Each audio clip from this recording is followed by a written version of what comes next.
से रूडी जी से मैं पूछना चाहता हूं कि आप अपने जो नाम से एम्बुलेंस आवंटित किए हैं आम लोगों के हित के लिए, लेकिन उसको आप अपने घर पर रखते हैं और उसके माध्यम से शराब ढुलवाने का काम करते हैं, उस पर आपकी क्या राय है? कि राजीव प्रताप रूडी जी को जातीय जनगणना पसंद नहीं है, क्योंकि उनकी पार्टी का एजेंडा है बंच ऑफ थर्ड का।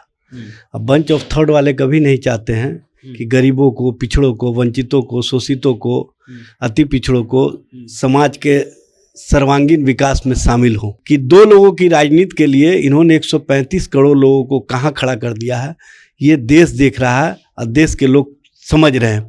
देखिए, कश्मीर के हालात तो भारतीय जनता पार्टी को बताना चाहिए। अभी उत्तर प्रदेश के बारे में माननीय सर्वोच्च न्यायालय ने टिप्पणी किया है कि वहाँ जंगल राज की स्थिति है और वहाँ पर गरीबों के साथ किस तरह से अन्यायपूर्ण व्यवहार होता है।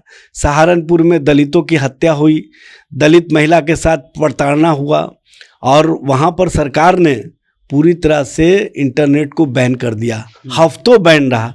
इस पर भारतीय जनता पार्टी के किसी नेता की मुंह नहीं खुली। इंटरनेट बंद करना आवश्यक इसलिए हो गया था कि कुछ लोग वहाँ पर उन्माद और उन्मादी भाषा का कहीं ना कहीं माहौल अभी भी कर रहे हैं, चुनौती दे रहे हैं प्रशासन को। देखिए, प्रशासन उन लोगों को चिन्हित कर चुका है, सभी लोग जेल की सलाखों में होंगे। छपरा का जो मामला हुआ उसको लेकर के अब राजनीति भी हो रही है और इसका सारा चीज अब कहा जा रहा है कि जातीय जनगणना से समाज में एक तरह से द्वेष फैला है। राजीव प्रताप रूडी जो छपरा के सांसद हैं, उन्होंने लोकसभा में सवाल उठाते हुए कहा है कि माननीय महोदय, कहना यह है कि देखिए कश्मीर वाली हालात जो है वो छपरा में हो गई है। हमारे साथ एजाज अहमद जी हैं, प्रवक्ता राष्ट्रीय जनता दल हैं। छपरा वाला जो स्थिति है उसको लेकर के उन्होंने कहा कि कश्मीर जैसा हो गया। देखिए, सबसे बड़ी बात यह है कि राजीव प्रताप रूडी जी को जातीय जनगणना पसंद नहीं है, क्योंकि उनकी पार्टी का एजेंडा है बंच ऑफ थर्ड का। अब बंच ऑफ थर्ड वाले कभी नहीं चाहते हैं कि गरीबों को, पिछड़ों को, वंचितों को, शोषितों को, अति पिछड़ों को समाज के सर्वांगीण विकास में शामिल हो। क्योंकि ये जो गणना हो रही है, जो सर्वे हो रहा है बिहार में, इससे जो समाज के उपेक्षित वर्ग हैं, जो पिछड़े वर्ग हैं, जो कमेरे वर्ग हैं, जो कहीं ना कहीं रैन बसेरों में रहते हैं, उनकी गणना के बाद उनको आर्थिक, सामाजिक तौर पे हम कैसे उनको आगे लाएं, इसके लिए योजना आकार बनाने में सहायता मिलेगी।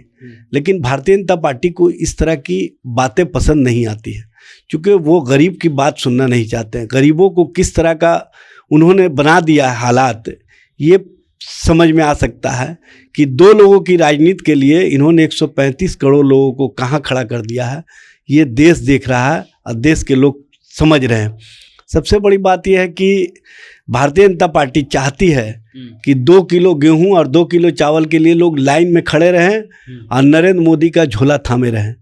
लेकिन बिहार में जो महागठबंधन सरकार है, जो माननीय नीतीश कुमार जी और तेजस्वी जी हैं, इनकी सोच है कि हम इन लोगों को उससे उबार करके समाज के सर्वांगीण विकास में, राज्य के विकास में और राज्य को बेहतर ढंग से कैसे आगे बढ़ाया जाए, इसमें उन वर्गों का योगदान और अवदान को शामिल किया जाए जो कहीं ना कहीं अपने पसीने से, अपने खून से देश और राज्य को बढ़ाने का काम करते हैं। कश्मीर हो गया। देखिए, कश्मीर के हालात तो भारतीय जनता पार्टी को बताना चाहिए। अभी उत्तर प्रदेश के बारे में माननीय सर्वोच्च न्यायालय ने टिप्पणी किया है कि वहाँ जंगल राज की स्थिति है और वहाँ पर गरीबों के साथ किस तरह से अन्यायपूर्ण व्यवहार होता है। सहारनपुर में दलितों की हत्या हुई, दलित महिला के साथ प्रताड़ना हुआ और वहाँ पर सरकार ने पूरी तरह से इंटरनेट को बैन कर दिया, हफ्तों बैन रहा। इस पर भारतीय जनता पार्टी के किसी नेता की मुंह नहीं खुली।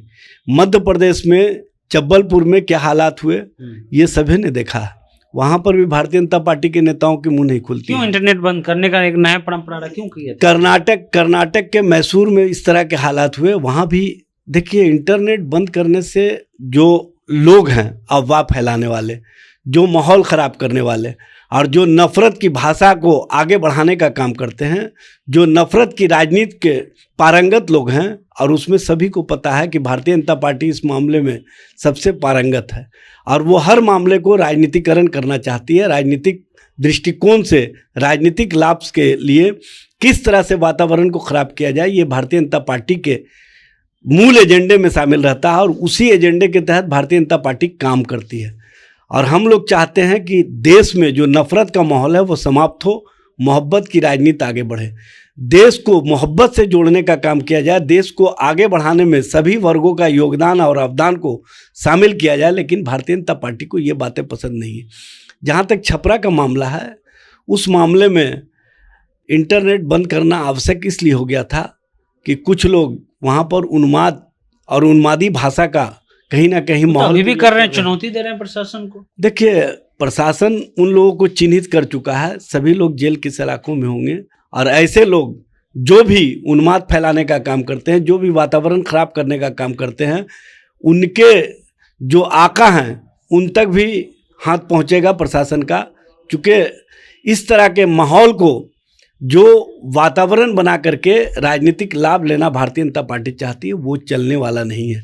और ख़ास तौर से रूडी जी से मैं पूछना चाहता हूँ कि आप अपने जो नाम से एम्बुलेंस आवंटित किए हैं आम लोगों के हित के लिए, लेकिन उसको आप अपने घर पर रखते हैं और उसके माध्यम से शराब ढुलवाने का काम करते हैं, उस पर आपकी क्या राय है? आप कभी भी जनता के लिए, जनता के हितों के लिए सोच नहीं रखते। आप चाहते हैं कि वातावरण खराब हो, उन्माद की राजनीति फैले, नफरत की भाषा और नफरत की बोल से आप कहीं ना कहीं जनता के हितों का नुकसान करना चाहते हैं, आम लोगों का नुकसान करना चाहते हैं। पिछड़े अति पिछड़ों को समाज के हक और अधिकार में हिस्सा नहीं मिले, इसके लिए आप इस तरह की राजनीतिक वातावरण तैयार करते हैं। और हम चाहते हैं कि माहौल बेहतर हो, जिससे समाज का और देश का सर्वांगीण विकास हो। चलिए, तो राजीव प्रताप रूडी से एजाज अहमद जी ने बहुत सारे सवाल भी कर दिए, लेकिन सवाल ये है कि आप जनप्रतिनिधि हैं, तो क्या आप जो लोग मर गए दोनों तरफ से, जिनकी जान चली गई, चाहे वो यादव हो चाहे राजपूत हो, क्या आपने उनके परिवार के साथ जा कर के थोड़ा सा समय बिताया, कोई आर्थिक मदद की? ये सब एक जनप्रतिनिधि को करना चाहिए। लेकिन वो दूसरे ही यात्रा में आजकल लगे हुए हैं, संसद पहुंचे, उन्होंने कहा कि इसका पूरा दोष उन्होंने जातीय जनगणना को दिया। लेकिन इनका कहना है कि जातीय जनगणना दोष नहीं, अगर कोई अपराध करता है तो उससे कोई समाज का कोई मतलब नहीं होता है। लेकिन एक बार हम लोग भी, जनता जंक्शन भी आपसे अपील करेगी कि कृपया करके जो है आप जाइए, उन परिवारों से मिलिए, क्योंकि वो परिवार ने ही आपको वहाँ का सांसद बनाया है और ये आपका कर्तव्य है कि वहाँ आप जा करके मिलिए, राजनीति ना करें तो ज़्यादा अच्छा है। फिलहाल जनता जंक्शन आप देख रहे हैं।